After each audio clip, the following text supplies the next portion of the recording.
315 bundles of roofing and more than 100,000 nails. The Channel 3 Kids Camp is getting a major upgrade.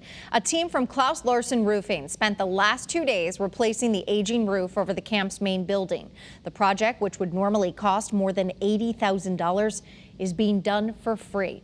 Larsen came to the U.S. from Denmark in the early 90s and says the American way inspired him to help. When this opportunity came around, helping put a roof on Channel 3 Kids Camp, it was like, okay, back then Americans helped put roofs on houses in Denmark, and we can do that here too. To have a gift of this magnitude really ensures that we're going to be here for another year.